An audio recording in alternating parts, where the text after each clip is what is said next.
Je pense il y a en fait beaucoup d'éléments de réponse différents. Je vais peut-être donner celui auquel je m'attache le plus, et c'est comme ça, mes co-intervenants auront encore du grain à moudre. J'ai l'impression que dans des sociétés où il est de plus en plus difficile de faire accepter l'impôt, parler du climat et parler du carbone comme d'une externalité n'est pas forcément le langage qui peut être le mieux compris par le public. Et il y a une forte incompréhension qui est nourrie par le passé. Les contribuables ont souvent l'impression que mettre en place une taxe carbone est en fait une façon d'obtenir des recettes supplémentaires plutôt qu'une préoccupation liée au climat. Je me dis souvent que faire davantage de pédagogie serait fondamental et que peut-être ça pourrait passer par... D'ailleurs, c'est ce qui avait été voulu au départ par le rapport Rocard lors du premier projet. Donc, il serait sûrement plus pédagogique d'expliquer que le climat est un bien public, ce qui est équivalent au fait de dire que le carbone exerce une externalité négative. Mais le climat est un bien public et il est important de contribuer à la fourniture de ce bien public et que payer quelque chose pour éviter des émissions de gaz à effet de serre, payer quelque chose pour contribuer à l'amélioration de ce bien public serait une bonne solution.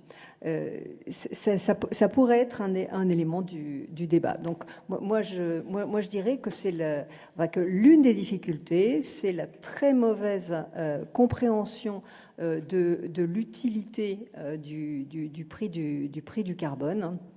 Et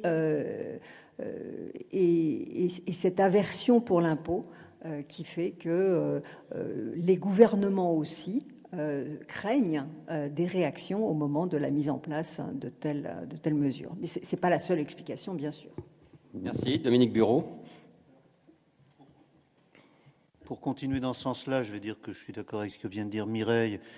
Ce que je dirais autrement, c'est qu'effectivement, nous, en tant qu'économistes, on a eu tendance à dire c'est une externalité, donc il faut appliquer ce qu'on a appris à l'école et qu'on a mis finalement des dizaines d'années pour essayer de bien dire quelque chose de simple. Pourquoi il y a trop d'émissions de gaz à effet de serre ? Parce que les gaz à effet de serre, il n'y a pas de prix, quoi. Ça coûte rien d'émettre du gaz à effet de serre et c'est ça le problème. Le problème, c'est qu'on rencontre ce sujet avec le carbone, sachant qu'on n'a pas réussi à l'expliquer pour d'autres pollutions plus locales et donc on n'a pas de passé. Et en plus, on l'a sur un sujet qui est particulièrement compliqué puisque c'est un sujet international, c'est les émissions de gaz à effet de serre. Il y a la question de la coopération qui est derrière, à mettre en place derrière, qui sans doute renforce la difficulté, quoi. Mais donc, je partage l'idée de Mireille. Je vais juste ajouter une chose sur ce qu'on a appris là plutôt dans nos travaux. Pourquoi il y a besoin de ce qu'on appelle en anglais une Green Tax Commission, ce qu'on a animé successivement par Christian Depertuis puis moi, c'est-à-dire avoir un lieu de dialogue avec les parties prenantes. Je pense que ce qu'on n'avait pas vu non plus, et ça parce que dans les livres des économistes, on explique que mettre un prix du carbone, c'est mettre un prix, et puis l'aspect redistributif, l'aspect social, il y a des gens qui s'en occupent par ailleurs. Et ceci est faux. C'est-à-dire que quand on veut mettre en place un prix du carbone, on doit s'assurer que les gens ont des solutions pour pouvoir s'adapter à ce nouveau contexte, pour pas être punitif, entre guillemets, mais positivement, parce que l'objectif, ce qu'on cherche, c'est pas à punir, c'est à être incitatif, et il faut que les gens aient des solutions et qu'ils les connaissent. Et par ailleurs, c'est ce qu'on a trouvé avec la précarité énergétique, il peut y avoir des problèmes redistributifs qui sont intrinsèquement liés à la mise en place du prix du carbone, et que si on ne traite pas ces problèmes-là, on bute sur un blocage. Et ça, c'était quelque chose qu'on n'avait pas en tête, je dirais, il y a une quinzaine d'années, ou pas dans les mêmes conditions, mais qu'on a vraiment appris, c'est-à-dire qu'on ne peut mettre un prix du carbone que si on se soucie des mesures d'accompagnement qui vont permettre de faire que ce soit compris et que ce soit acceptable socialement. Merci, Jean-Charles Ocade. De dire des choses très très différentes, donc je m'en vais les redire de façon de façon différente, mais c'est à peu près la même chose. Il y a une nuance que je ferai, je pense que le seul moment... Enfin, si je dois résumer sur l'obstacle principal, c'est que la taxe carbone a été toujours vendue comme une affaire d'environnement pur et d'écolo pur. Jamais ça n'a été porté vraiment comme une taxe qui pouvait avoir un rôle important dans d'autres domaines. Faut bien voir il y a une anecdote qui est absolument terrible. Lorsque vous avez la commission Rocard qui fait un très, très, très bon boulot et qui dit « Attention, on ne fait pas de taxe carbone si on ne dit pas comment on va utiliser son produit ». Pour des raisons que je raconte dans le livre, mais que je ne vais pas raconter. Ici, l'affaire se plante en 2 semaines. Révolte des consommateurs. Et j'entends dans une radio RTL, je peux le nommer, une polémiste, on appelle ça comme ça maintenant, qui dit « Hein, la taxe carbone, c'est un cadeau que Hollande veut faire à Hulot. » Point. Le mois de septembre, 2/3 des Français sont contre la taxe carbone. Même chose quand il s'est passé de la révolte pour la révolte en Bretagne, qui n'avait rien à voir avec la taxe carbone dont on parle ici. D'où est-ce que ça vient?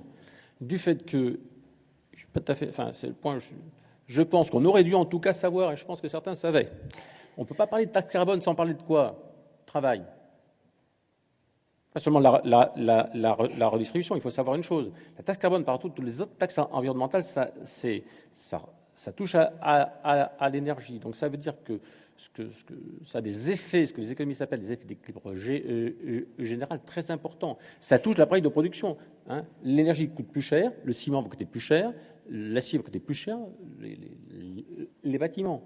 La taxe carbone coûte beaucoup plus cher que ce qu'on croit, une fois qu'on a pris tout ça. Donc si vous voulez que ça soit correct, il faut voir quels sont les effets que vous avez sur la compétitivité, comment on peut, par exemple, baisser les charges pour que les coûts de production n'explosent pas, comment on peut faire pour compenser ce qu'ils perdent. Mais dès qu'on dit ça, on ne devrait pas parler de taxe carbone isolément d'eux. Comment je finance les retraites? Comment je contrôle le coût du travail? Or, ce qui est très marrant, enfin, c'est marrant, pas du tout marrant, ce qui s'est passé dans la dernière période, ce qui est absolument typique, pendant 4 ans, il y avait donc certes des commissions sur la taxe carbone, qui n'étaient pas du tout les mêmes que celles qui travaillaient sur la transition énergétique, qui n'étaient pas du tout les mêmes que celles qui travaillaient sur les retraites, qui n'étaient pas du tout les mêmes que celles qui travaillaient sur le pacte de solidarité. Donc le principal obstacle, c'est la fragmentation des expertises. Et tant que la taxe carbone, ça sera une affaire d'écolo pure, par exemple, et je m'arrêterai là, j'étais quand même un peu déçu quand je voyais la presse. Quand je voulais convaincre quelqu'un que la taxe carbone, ce n'est pas si mal, je prenais l'argument vraiment le plus brutal. Je disais, attendez, mais la taxe carbone, c'est pas mal. Vaut mieux taxer les gens pour construire des écoles en France que des tours de 300 mètres sur Abu Dhabi. La taxe carbone, c'est aussi un problème de sécurité énergétique. Et regardez la presse. Pendant 20 ans, c'était extrêmement peu dit. Et je suis extrêmement frappé par le fait que le message qu'on a fait passer dans les médias et les intellectuels que nous sommes sont responsables, jamais de s'être contenté de parler de la taxe carbone comme un problème d'environnement, alors que depuis le départ, ce n'est pas un problème d'environnement pur. C'est un problème global, général, et c'est pour ça qu'on a intitulé le livre « Contrat social ». Ça ne peut pas être dit en dehors d'une tentative de redresser un contrat social pour bonne et simple raison. On ne va quand même pas parler aux gens aujourd'hui qui ont peur pour leur retraite et qui ont peur que leurs enfants n'aient pas la même protection sociale que ce qu'ils ont connu. Qu'est-ce que vous voulez qu'ils se mobilisent pour un danger à 50 ans? Ils ne le feront pas. Donc si on veut servir la cause climatique, il faut repartir de là. Et donc arrêter de traiter la taxe carbone comme isolée du reste. Voilà. Merci beaucoup Jean-Charles. Bonjour. Moi, je pense qu'on a résumé la raison principale, c'est que la taxe carbone, c'est pas qu'une question d'environnement. En fait, de manière concrète, c'est une taxe ou un prix. Donc finalement, c'est une taxe énergétique. Et les différents objectifs de la fiscalité ont une action commune à la fois sur les coûts de production. Donc si vous payez une taxe énergétique, vous êtes producteur, vous allez payer votre énergie plus cher. Si vous êtes consommateur, vous allez payer votre énergie plus cher. La différence, c'est qu'ici, on a des recettes qu'on peut utiliser d'une manière ou d'une autre. Et donc, la façon dont la taxe peut fonctionner, mais également peut être bloquée, c'est dans quel contexte des finances publiques ait mis en place cette mesure. Donc ça montre à la fois les difficultés qu'il y a eu dans le passé, parce qu'on n'a pas, ou en tout cas certains acteurs n'ont pas vu qu'au final, il pouvait avoir des compensations avec les recettes de cette taxe, ou des bénéfices d'une réforme fiscale dans son ensemble, parce que, comme l'a dit Jean-Charles, ces discussions étaient faites de manière séparée. Donc si on regarde les arguments, par exemple, en 2009, lorsqu'il y a eu un rejet de la taxe carbone en France, les questions qu'on voit apparaître, ce sont les questions d'équité, ce sont les questions de compétitivité. Quand nous, on a fait un petit peu un tour des partenaires sociaux pour discuter des résultats de notre livre, la CFDT, pour dire oui, une substitution de la fiscalité énergétique pour diminuer les prélèvements obligatoires sur le travail, ça peut avoir des effets bénéfiques, parce que d'un côté, comme l'a dit Jean-Charles, si on augmente les prix de l'énergie dans le pays, c'est pas comme un choc pétrolier, l'argent elle reste dans le pays. Tandis que si vous payez votre facture pétrolière, on s'appauvrit tous. Et donc si on diminue le coût du travail, ça peut créer de l'emploi, etc. Mais ce que vont nous dire les syndicats, c'est que si cela n'est pas associé à une progression des salaires nets, eh ben, ils ne seront pas d'accord. Inversement, du côté du patronat, on va nous dire, si on ne nous donne pas la garantie que globalement la fiscalité ne va pas alourdir les coûts de production, cette réforme fiscale, eh ben, on ne veut pas discuter de taxe carbone, parce que notre premier problème, c'est le poids global de l'impôt sur les coûts de production. Donc on voit bien que ces différents acteurs-là, s'ils ne sont pas autour de la table pour voir l'ensemble des mesures qui sont mises en œuvre, ils ont moins de manœuvres de négociation, ils ont peur d'être piégés. S'il n'y a pas un climat de confiance, dans le cas français, mais au niveau de l'Europe, c'est un peu les mêmes questions, eh bien, il n'y aura pas de consensus sur une réforme. Et donc, à un moment donné, ils vont avoir intérêt à bloquer cette réforme.